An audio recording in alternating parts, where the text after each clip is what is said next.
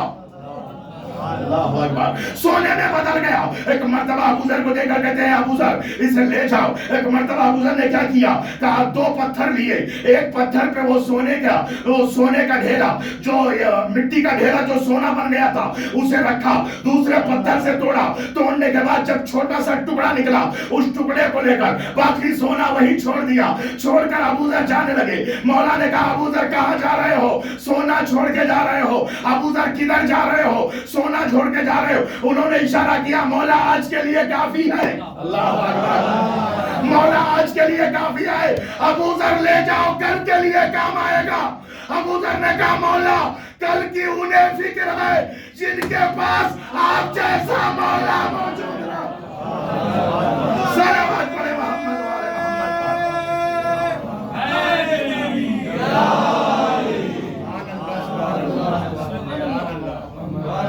ابو ذر کل کی فکر انہیں ہے، ابو ذر کہہ رہے ہیں کل کی فکر انہیں ہے مولا جن کے پاس آپ جیسا مولا موجود رہا ہو۔ سنو عزیزان محترم، میرا مولا وہ ہے جو عطا کا دروازہ، خود کبھی لذیذ کھانا نہیں کھائے، ہمیشہ چوکی سوکی ہوئی روٹیاں زانو پہ رکھ کے توڑتے تھے۔ میں آج کیا کر رہا ہوں کہ عرض یہ کر رہا ہوں، سنو عزیزان محترم، ایک وہ گروہ ہے جو خود کھاتا ہے دوسروں کو نہیں کھلاتا، دوسرا وہ گروہ ہے کھاتا بھی ہے اور کھلاتا بھی ہے، اور تیسرا وہ گروہ ہے خود نہیں کھاتے ہیں سامنے والے کو کھلاتے ہیں۔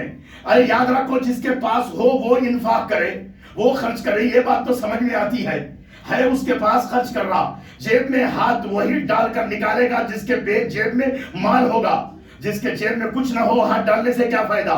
لیکن آل محمد وہ ہے جہاں گھر میں کچھ نہیں ہے وہاں بھی انفاق کرتے ہیں۔ عزیزان تو سنو، وہاں بھی انفاق کرتے ہیں۔ بات آئیے تو واقعات کر رہا ہوں۔ شمون یہودی تھا، نابینا تھا، پیغمبر کے چوکٹ پہ گیا، رات کا وقت تھا، پیغمبر اسلام سے عرض کرتا ہے یا رسول اللہ بھوکا ہوں مجھے کھانا چاہیے۔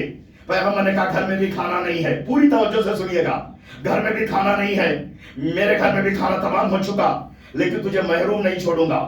سلمان کہاں ہے؟ آؤ۔ سلمان فارسی دوڑتے ہوئے آئے، فرمایا آقا فرمائے حکم کیا ہے؟ کہا اس کو لے کر میری بیٹی فاطمہ کے دروازے پہ جاؤ۔ اللہ اکبر، ہے توجہ، اس کو لے کر میری بیٹی فاطمہ کے چوکٹ پہ جاؤ۔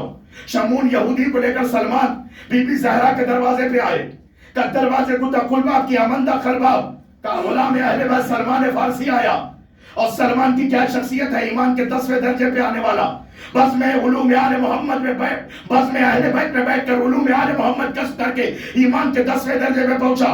السلمان منا اہل البیت کی سند پایا، ان سے پوچھا گیا تم نے گھر کیوں نہیں بسایا؟ انہوں نے کہا میرے پاس وقت ہی نہیں ہے، دن کو اللہ کے گھر میں رہتا ہوں، رات کو زہرا کی چوکٹ پہ رہتا ہوں۔ اللہ اکبر، کہتے ہیں کون غلام اہل بیت؟ سلمان آیا۔ سلمان کیا بات ہے؟ کہا ایک یہودی ہے، بھوکا ہے، نابینا ہے، وہ آپ کے بابا کے پاس گیا تھا، آپ کے بابا نے آپ کی چوکٹ پہ بھیجا۔ بی بی نے اندر سے آواز دی، کہا میرے گھر میں بھی فاقے چل رہے ہیں لیکن میں دروازے سے خالی ہاتھ نہیں لوٹاؤں گی۔ بی بی کے پاس ایک چادر تھی جس میں 70 پیمن لگے ہوئے تھے، یہ بڑی مشہور ہے، سر کے بال چھپانا چاہتی ہے تو پیر نظر آتے، پیر کی انگلیاں نظر آتی، جب پیر چھپانا چاہتی ہے تو سر کے بال نظر آتے، 70 پیمن چادر میں۔ کہا دروازے کی آنکھ سے چادر کو دیا، کہا لے جاؤ اسے فروخت کر دو، شاید اس کی مشکل حل ہو جائے۔ جناب سلمان اسے لے کر، اس یہودی کو لے کر، اس بھوکے کو لے کر ایک مرتبہ دکاندار کے پاس گئے۔ دکاندار نے اس چادر کو دیکھا، دیکھنے کے بعد اتنی قیمت لگایا، تاریخ کہہ رہی ہے اتنا مال اس نے دیا، ایک بھوکے کا پیٹ بھر سکتا تھا، وہ اپنے پیٹ کو شکم سیر ہو کر وہاں سے گزارا۔ عزیزان محترم سنیے گا، اس نے چادر کو وہیں لٹکا دیا، کیا یہ سوچ کر لٹکایا جس نے میں میں نے خریدا ہے, کم سے کم اتنے میں ہی یہ بک جائے تو فبہا, بہت اچھی بات ہے. اس نے چادر کو لٹکا دیا. صبح ہوئی, عمار یاسر کا گزر اس دکان کے سامنے سے ہونے لگا. عمار یاسر اپنے غلام کے ساتھ گزر رہے تھے, دیکھا کہ بنت رسول کی چادر اس کے دکان پہ لٹکی ہوئی ہے. بلا کر اس دکاندار سے پوچھتے یہ بتلا کہ بنت رسول کی چادر تیری دکان پہ کیسی؟ اس نے رات کا واقعہ سنایا. جناب عمار یاسر نے کہا دگنا مال دوں گا, یہ چادر مجھے دے دے. اللہ اکبر, دگنی رقم دوں گا, یہ چادر مجھے دے دے, جتنے میں تو نے خریدا ہے دگنا مال دوں گا, مجھے بیچ دے.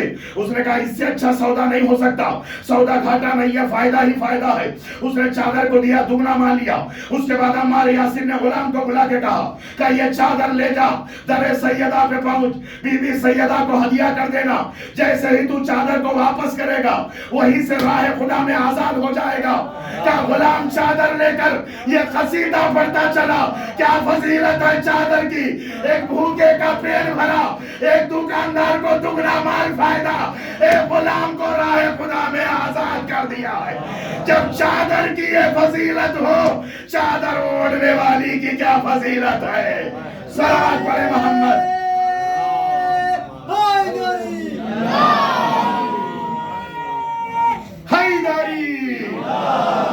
دل کے بابا سے بلند صلوات آپ حضرات پڑھیے گا.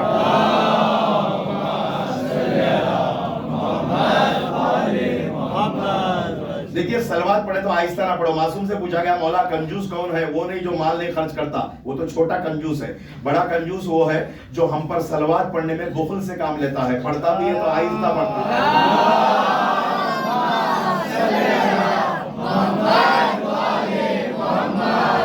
دوسرا نسخہ دے رہا ہوں, شب جمعہ, روز جمعہ, رات, شب جمعہ کی رات اور روز جمعہ کا دن. آپ پورے ہفتے میں پڑھو یا نہ پڑھو, ایک صلوات شب جمعہ میں, ایک تسبیح اور ایک تسبیح روز جمعہ. جو لوگ روزانہ پڑھتے ہیں فبہا. میں ایک واقعہ سناتا ہوں. ملا کاشانی کے پاس ایک شخص تھا جو خمس کا حساب کرنے کے لیے آیا. جب خمس کا حساب کرنے کے لیے آیا تو اس کے بدن سے انہوں نے ایک خوشبو کو محسوس کیا.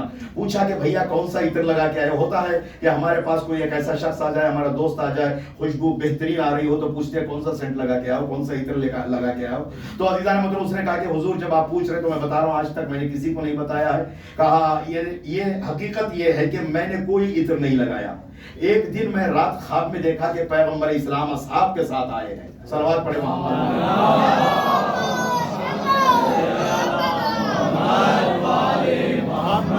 پیغمبر اصحاب کے ساتھ آئے ہیں. ایک مرتبہ جو ہے وہ ملا کاشانی کہنے لگے کہ اللہ اچھا پیغمبر اصحاب کے ساتھ تیرے خواب میں؟ ہاں میرے ہی خواب میں آئے ہیں پیغمبر اصحاب کے ساتھ. کہا پیغمبر کو دیکھا تو نے؟ ماشاءاللہ سبحان اللہ. کہا کیا ہوا؟ کہا اصحاب کے ساتھ بیٹھ گئے, میں بھی بیٹھا ہوا تھا. پیغمبر نے فرمایا کہ کون ہے تم میں جو مجھ پر, میری آل پر سب سے زیادہ صلوات پڑھتا ہے؟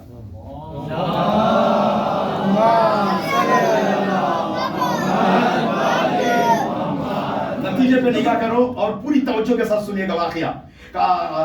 جو ہے یہ واقعہ جو ہے بہشت اخلاق ایک کتاب ہے, اس کے اندر کلید ہے بہشت ایک کتاب ہے, اس کے اندر یہ واقعہ موجود ہے. عزیزان محترم سنیے گا. تو 3 مرتبہ پیغمبر نے پوچھا کہ سارے مجمع میں سناٹا, سارے اصحاب خاموش. میں یہ سوچ کر خاموش رہا, اصحاب ان سے آگے اور کون بڑھ سکتا ہے؟ برجستہ اصحاب. عزیزان محترم ان سے آگے میں بڑھ سکتا ہوں, بھلا میری کیا مجال. 3 مرتبہ پیغمبر نے پوچھا, پورے مجمع میں سناٹا تھا, کوئی نہیں اٹھا. پھر پیغمبر اسلام نے اصحاب کو دکھا کر میری طرف اشارہ کیا. اشارہ کرنے کے بعد مجھے قریب بلایا اور اصحاب کے سامنے کہتے یہ فرد ہے جو مجھ پر, میری آل پر روزانہ سب سے زیادہ صلوات پڑھتا.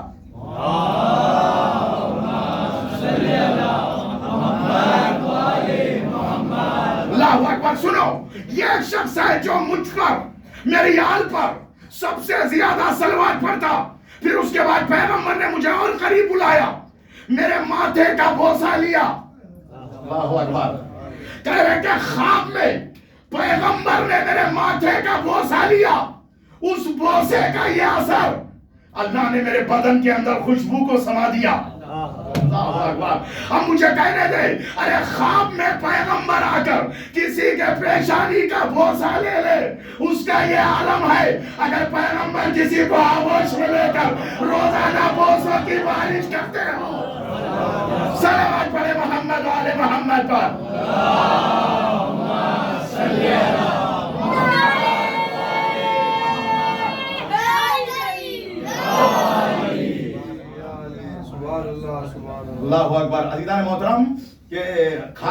کھلانے والے اور ہے، خود بھوکا رہ کر کھلانے والے اور ہے۔ ایک اور واقعہ سنتے چلیے گا، ایک شیعہ تھا، بڑا غریب تھا، اس کے بعد فاقے چل رہے تھے، اس کی زوجہ نے کہا کہ سب علی کے پاس سے مانگ کر لاتے ہیں، تو بھی جا علی سے مانگ کے لا، مولا لطف و کرم فرما دیں گے، ان کی نگاہ تجھ پر پڑ جائے اور سب کو عطا کرتے ہیں، وہ حلال مشکلات ہے۔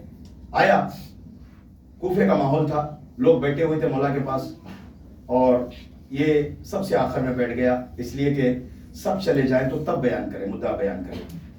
سارے لوگ چلے گئے، جب سارے لوگ چلے گئے تو حضرت بھی اٹھے، اٹھنے کے بعد ایک مرتبہ اس کا ہاتھ پکڑا، پکڑنے کے بعد گھر کے باہر لائے، اور لانے کے بعد اسے ہاتھ پکڑ کر ہی اور شہر کے دروازے کے پاس پہنچے۔ وہ سوچنے لگا کہ شاید علی کو میرے بارے میں پتہ چل گیا، میرے حالات معلوم ہو گئے کسی دکان سے دلانے کے، لیکن یہاں تو دکانیں بھی گزر گئی، محلہ بھی گزر گیا، اور شہر کے دروازے کے پاس آ گئے اور شہر سے باہر لائے، اور لانے کے بعد ایک صحرا میں لے گئے۔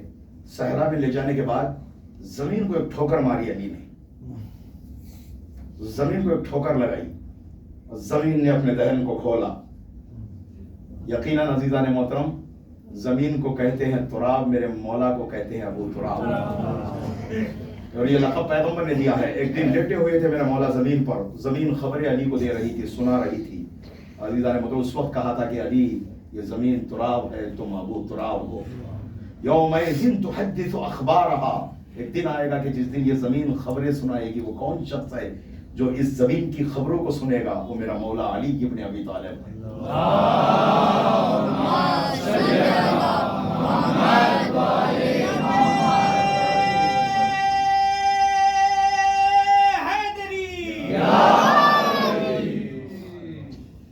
علی سا فرض نبھانے کوئی نہ آئے گا، اگر گرے تو اٹھانے کوئی نہ آئے گا۔ صدائے دو نہ کسی کو کہ اس بھور سے تمہیں، سوا علی کے بچانے کوئی نہ آئے گا۔ صدائے دو نہ کسی کو کہ اس بھور سے تمہیں، سوا علی کے بچانے کوئی نہ آئے گا۔ جلیں گے آگ میں دوزخ کی دشمنان علی، وہ آگ جس کو بجھانے کوئی نہ آئے گا۔ جدار کعبہ مبارک ہو یہ ہنسی تجھ کو، پھر اس کے بعد ہنسانے کوئی نہ آئے گا۔ صلوات پڑھے محمد و آل محمد پر۔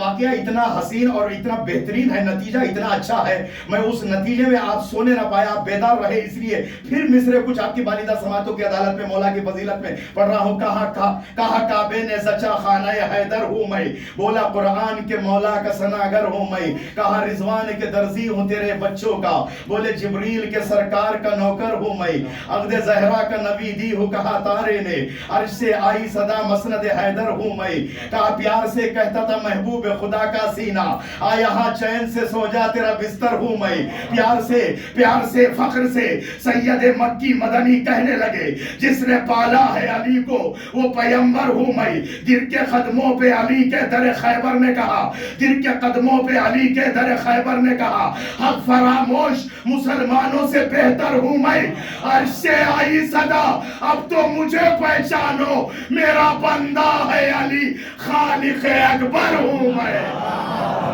صلوات پڑھے محمد و آل محمد پر۔ حیدری کیا ذات ہے، اللہ نے علی نام کسی نبی کا نہیں رکھا تو ابو طالب کے لال کا رکھا، خود کو بھی علی کہا، ابو طالب کے بیٹے کو بھی علی کہا، وہ بھی علی ہے یہ بھی علی ہے، میرے اللہ دونوں میں فرق کیا ہے؟ میں الوہیت میں علی ہوں، یہ بندگی میں علی ہے۔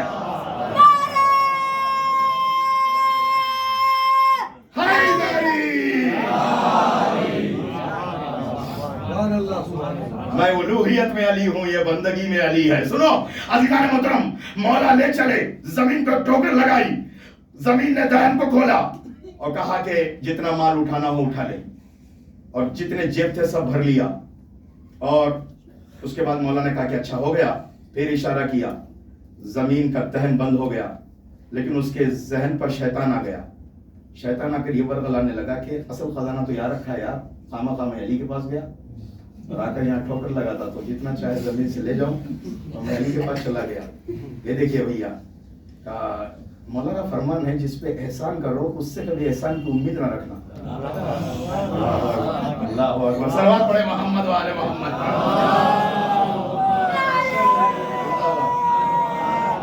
حیداری.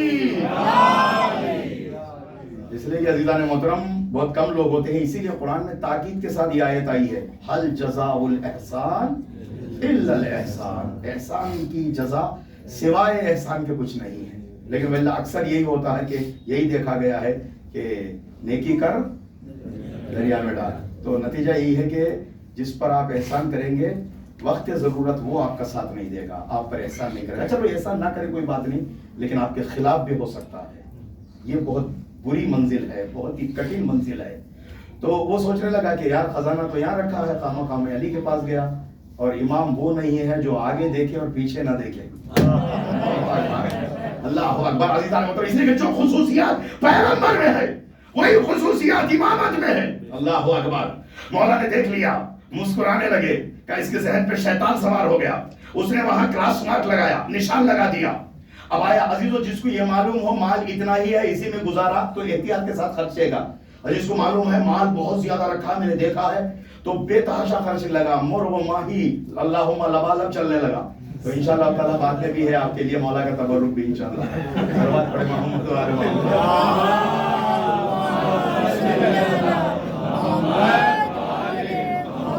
فرق ہے میرے بھائی، پیغمبر نے بھی کھلایا، آج شیعہ بھی کھلاتے ہیں. پیغمبر نے بھی کھلایا، آج شیعہ بھی کھلاتے ہیں. پیغمبر نے بھی کھلایا، آج شیعہ بھی کھلاتے ہیں. پیغمبر نے کھلایا پہلے، سنایا بعد میں. یہاں سنایا جاتا ہے پہلے، وہاں بعد میں کھلایا جاتا ہے. فرق کیا ہے معلوم؟ وہاں ابو جہل جیسے لوگ تھے، اسی لیے پہلے کھلایا گیا بعد میں سنایا گیا. یہاں عمار یاسر، مقداد، خمار، ارے اللہ اکبر، ہر جیسے لوگ ہوتے ہیں، اسی لیے یہاں سنایا جاتا ہے بعد میں کھلایا جاتا ہے. صلوات پڑھے محمد و آل محمد پر.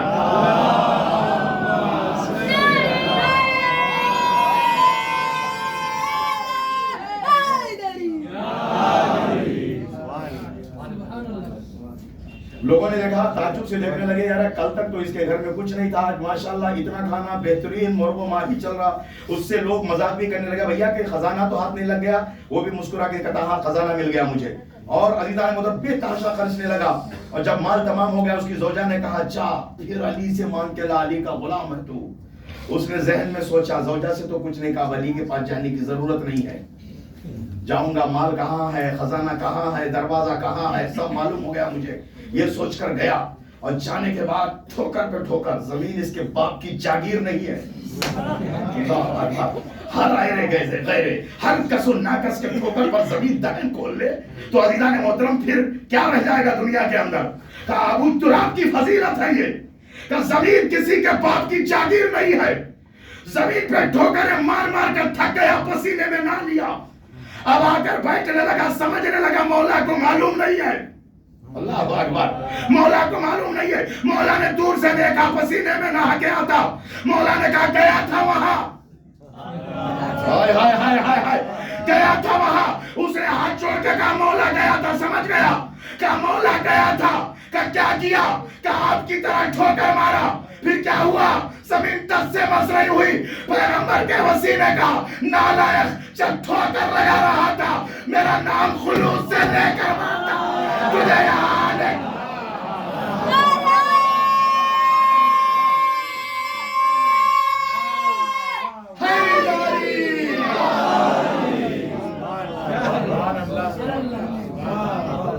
میرا نام خلوص سے لے کر ٹھوکر مارتا، تجھے یہاں آنے کی ضرورت ہی نہ تھی. یہ گھرانہ یورپ کے 25 ممالک کے دانشمند حضرات، پروفیسر حضرات اس بات پر تحقیق کر کے نتیجہ نکال لیے کہ جناب آدم سے لے کر آج تک کس بادشاہ کی حکومت، کس کی حکومت بہترین رہی جس کے دور میں کوئی بھوکا پیٹ نہیں سویا. سب نے نتیجہ یہی دیا تحقیق کے بعد کہ علی کے وہ 4 سالہ کچھ مہینوں کی حکومت ہے کہ جہاں کوئی بھوکا پیٹ نہیں سویا. مولا کی خصوصیت ہے، جب حکمراں چور ہوتا ہے تو پورا ماحول چور بن جاتا. اور حکمراں ایسا سخت ہو کہ کھائے ہوئے مالوں کو جو پچھلے زمانے میں گدیوں سے زبان جیسے کھینچی جاتی ہے نا، ویسا مال نکال کر حقداروں تک حق کو پہنچانے والا میرا مولا علی ابن ابی طالب۔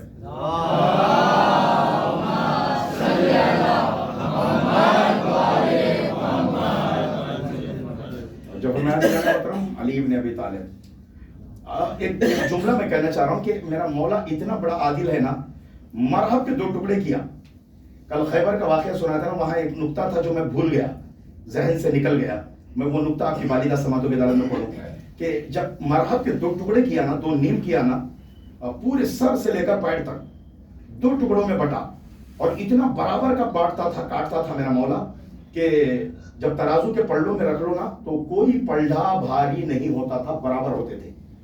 مرحب کی بہن جب اپنے مقتول بھائی کے لاش کے ٹکڑوں کو دیکھ کر ایک جملہ کہتی ہے، علی کے علاوہ اگر کوئی میرے بھائی کا قاتل ہوتا تو میں اس کے حق میں بددعا ضرور کرتی، لیکن کاٹنے والا اتنا بڑا عادل ہے، کاٹا بھی تو برابر کا کاٹا۔ اللہ اکبر، کائنات میں ہے کوئی ایسا قاتل مقتول کی بہن جس کا قصیدہ پڑھے؟ اللہ اکبر، ہے واحد میرا مولا، قاتل الکفار والمشرکین وقاتل الناکثین والقاسدین والمارقین۔ اللہ اکبر، میرا مولا واحد وہ قاتل ہے کہ جہاں مقتول کی بہن بھی تعریف کرتی ہے، میں کہوں گا مرحب کی بہن تو صرف علی کے کاٹ پہ رک گئی۔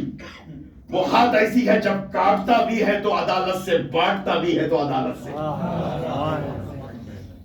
بانٹنے پہ آتا ہے تب بھی عدالت سے، عدالت نگاہ میں ہے۔ جناب عقیل کہہ رہے ہیں میں کثیر العیار ہوں، مجھے اور مال دو۔ مولانا نے کہا کہ وہ آگے جلتی اٹھا لو۔ علی کہتے بڑے بھائی تھے جناب عقیل، مذاق کر رہے ہو علی؟ آگ جلاتی ہے، کہا تمہیں دنیا کی آگ سے ڈر ہے، علی کو آخرت کی آگ سے ڈر ہے۔ دور حکومت میں راتوں کو روٹیوں کی بوریاں کاندھے پہ رکھ کر ہر یتیموں، بیواؤں، مسکینوں کے چوکٹ پر خود میرا مولا نقاب ڈال کر جاتا تھا، دروازہ کھٹکھٹا کر ان کی روٹی ان کے منہ تک پہنچاتا۔ جب وہ پوچھتے کہ نام آپ کا کیا ہے تو کہتے نام سے تجھے کیا غرض ہے، روٹی تجھے مل رہی ہے، کہ کم سے کم چہرہ ہی دکھا دو، دنیا کھلاتی ہے تو چہرے دکھا کر۔ علی نے نقاب ڈال کر رات کی تاریکی میں روٹیوں کو حقداروں تک پہنچایا۔ اسی لیے کہتے ہیں کہ علی کے جنازے میں عام لوگوں سے زیادہ یتیموں اور بیواؤں کی تعداد تھی، غریب لوگوں کی تعداد تھی، اس لیے کہ 3 دن تک جب روٹی نہیں آئی تھی نا، انہیں پتا چل گیا جو روٹی دینے والا تھا جس کے سر پر ظالم نے ضربت لگائی ہے، ہر ایک کو روٹی پہنچاتے ہیں۔ اور ایک ایسا مفلوج تھا جو کنڈیر میں پڑا ہوا تھا، آپ سنتے رہتے ہیں، امام حسن حسین جب بابا کو دفن کر کے آنے لگے تو اس کی کراہ کر رونے کی آواز سنے، اس کے پاس گئے تو اس سے پوچھا گیا کہ کون تھا جو تجھے آ کر روزانہ مالش کرتا، تجھے کھانا کھلاتا، تیرے منہ میں روٹی ڈالتا؟ تو کہتے کہ ایک بندہ ایسا تھا جس نے آج تک نام مجھے نہیں بتایا، لیکن جب بیٹھتا تھا تو خالی نہیں بیٹھتا تھا، جس کے لفظ ذکر الہی میں مصروف رہتے تھے۔ اور جب میں پوچھتا تھا تو وہ اتنا کہتا تھا، فقیر جالس فقیرا، مسکین جالس مسکینا۔ اللہ اکبر، تمام اہل بیت کی یہی سیرت ہے۔ چوتھے امام کربلا کے بعد کچھ ہی کام تھے مولا کے، عبادت، شہداء پر، اپنے بابا پر گریا، اس کے بعد غریبوں کی امداد، اپنے دادا کی طرح روٹیوں کی بوریاں کاندھے پہ رکھ کر راتوں کو مدینے میں جو مخصوص مقامات پر غریبوں کا جھنڈ ہوتا تھا وہاں جا کر میرا مولا روٹیاں پہنچاتا تھا۔ وہ جھنڈ سے ایک شخص نے مولا کا دامن پکڑا، بہت روئیے گا، جملہ پڑھ رہا ہوں، جھنڈ سے دامن کسی نے پکڑ کے پوچھا کہ مولا مجھے پہچانتے ہو؟ مولا نے کہا تجھے بھی پہچانتا، تیرے باپ کو بھی پہچانتا ہو، پھر بھی مولا مجھے آپ روٹی کھلا رہے۔ جب آپ ہاتھوں میں ہتھکڑیاں پہن کر میرے گاؤں کے سامنے سے گزرے تھے، میں نے پتھر مارا تھا۔ مولا نے کہا کہ وہ تیرا ضرب تھا، جب میں تیرے گاؤں سے گزر رہا تھا تو مجھے پتھر لگایا، یہ میرا ضرب ہے، آج تو میرے پاس بھوکا بن کر آیا ہے تو میں تجھے روٹی کھلا۔ اجرکم اللہ، جزاکم اللہ خیر الجزا، کوئی غم نہ دے سوائے غم اہل بیت کے۔ اللہ اکبر. امام سے پوچھا جاتا تھا مولا سب سے زیادہ مصیبت آپ پر کہاں پڑی؟ تو مولا کہتے تھے الشام الشام الشام، بہار شام، زندان شام، دربار شام.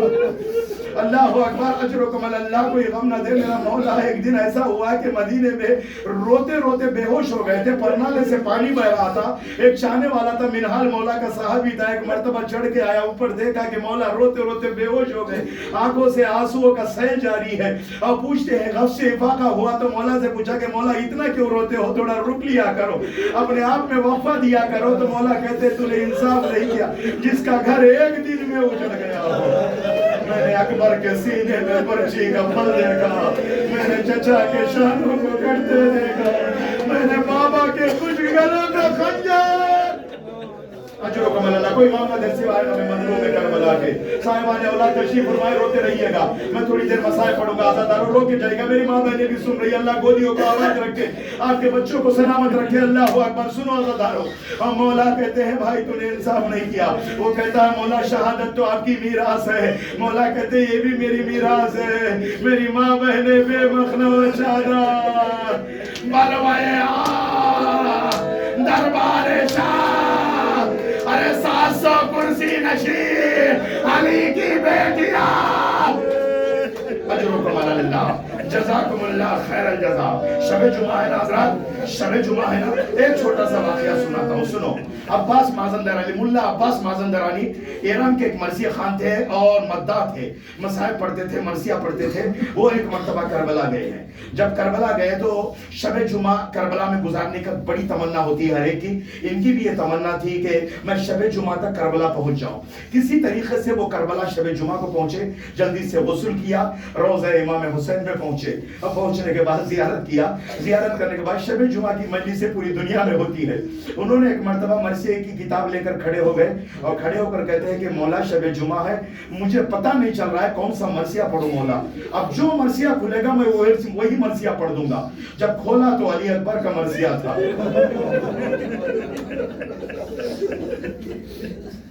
کھولا تو علی اکبر کا مرثیہ تھا. مرثیہ پڑھنے لگے، لوگ سر و سینہ پیٹ کر رونے لگے، لوگ سر و سینہ پیٹ کر رونے لگے، بے ہوش بھی ہونے لگے.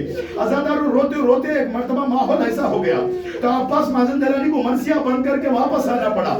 جب واپس آئے رات کو خواب میں دیکھا، اللہ اکبر اللہ اکبر، میرا مولا زخموں سے چور. خواب میں آ کر عباس مازندرانی کے کہتے ہیں اے عباس، اگلی بار کبھی شب جمعہ کربلا میں میرے حرم میں آنا، علی اکبر کا مرثیہ نہ پڑھنا. جب سے تو پڑھ کے گیا میری ماں روتے روتے بے ہوش. میں کہوں گا مولا اس نے علی اکبر کا مرثیہ پڑھا تو یہ آنا، اگر سکینہ کا مرثیہ پڑھتا. اجرکم اللہ اجرکم اللہ. جزاکم اللہ خیر الجزا.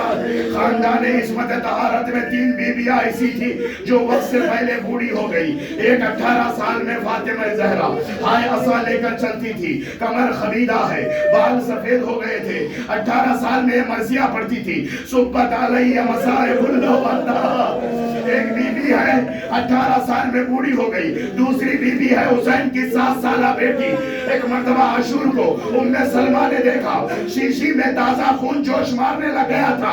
سینے خانہ میں شیشی کو رکھا. مدینے میں جا کر عورتوں کو بلاتی ہے، اے محلے بنی ہاشم کے عورتوں، آؤ، مدینہ رہنے کے قابل نہیں رہا، میرا حسین مارا گیا، اے عورتوں آؤ مجھے پرسہ دو. ایک مرتبہ ساری بیویاں جمع ہو گئی. ام سلمہ کو پرسہ دینے لگی. حجرے کا دروازہ کھلا. ایک 7 سالہ بیٹی ہے، عصا لے کر باہر نکلتی ہے، ضعیفہ بن گئی. آواز دیتی ہے نانی جان، کیا میرے بابا کی کوئی خبر آئی ہے؟ اے نانی جان بڑے دن ہو گئے، کوئی خبر نہیں آئی ہے. ایک مرتبہ ام سلمہ کہتی ہے اے بیویوں شیشی پہ چادر ڈال دو. ام سلمہ کہتی ہے بیویوں صغرا دیکھے گی تو دام نہ لا پائے گی. تیسری بیوی حسین کی 3 سالہ فاطمہ تارتن تبودو و تارتن تقومو، اتنی بوڑھی ہو گئی ہے. 3 سال میں سکینہ کبھی کھڑی ہو جاتی ہے, کبھی بیٹھ جاتی ہے, اور جب بیٹھتی ہے تو شمر کا تازیانہ, کبھی درے لگتے ہیں, جب تازیانے پڑھتے تو آواز دیتی ہے, اے چچا عباس. اللہ اکبر. جہاں مجلس ہوتی ہے نا وہاں بھی یہ بی بی آ جاتی ہے. اور آپ نے سنا ہے نا یہ وعدہ ہے بی بی سیدہ کا, کہا بابا جہاں بھی مجلس ہو اپنے بابا سے کیا مجھے اجازت دیجیے گا میں چلی جاؤں. یہ بی بی اکیلی نہیں آتی, شام کے زندان سے 3 سالہ بچی کو بھی لے کے آتی ہے. جب ذاکر مسائل پڑھتا ہے آپ روتے ہو نا, ایک مرتبہ بی بی اپنی دادی سے پوچھتی ہے, اے دادی جان یہ آزادان کس پر رو رہے ہیں؟ اے بیٹی تیرے بابا پر. اے دادی جان جب یہ میرے بابا پہ روتے ہیں کوئی انہیں تماچا نہیں مارتا. اے دادی جان جب میں اپنے بابا پر روتی کبھی شمر کا تماچا کبھی شمر کا تازیانہ.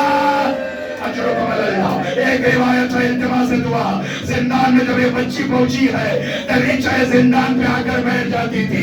پرندے صبح جا رہے ہیں, شام کو واپس آ رہے ہیں, اپنی پھوپھی سے کہتی ہے پھوپھی اماں ہم اپنے گھروں کو کب جائیں گے؟ اے بیٹا پتہ نہیں ہم کب جائیں. آزادار و سکینہ انتظار میں رہ گئی, وطن جانے کی تمنا, لیکن ہائے قافلہ چلا گیا.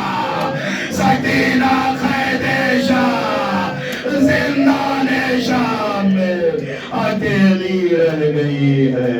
وطن کی تمنا رہی لیکن وطن نصیب نہ ہوا. ہر بی بی قبر پہ آتی تھی, کہتی تھی بیٹی سکینہ چلو وطن چلے, اے بیٹی سکینہ تیری ماں وَسَيَعْلَمُ الَّذِينَ ظَلَمُوا أَيَّ مُنْقَلَبٍ يَنْقَلِبُونَ إِنَّا لِلَّهِ. شب جمعہ ہے آپ حضرات 5 مرتبہ مجید کی تلاوت سارے مریضان کی شفا یابی, پریشان حال افراد کی پریشانیوں سے نجات اور غزہ پٹی کے حالات درست, اور اسی طریقے سے مقاومت کرنے والے مجاہدین کی امداد کے لیے اور تمام پریشان حال افراد کی پریشانی, بیماروں کی شفا یابی کے لیے 5 مرتبہ مجید کی تلاوت کرنا. اعوذ باللہ من الشیطان الرجیم, بسم اللہ الرحمن الرحیم.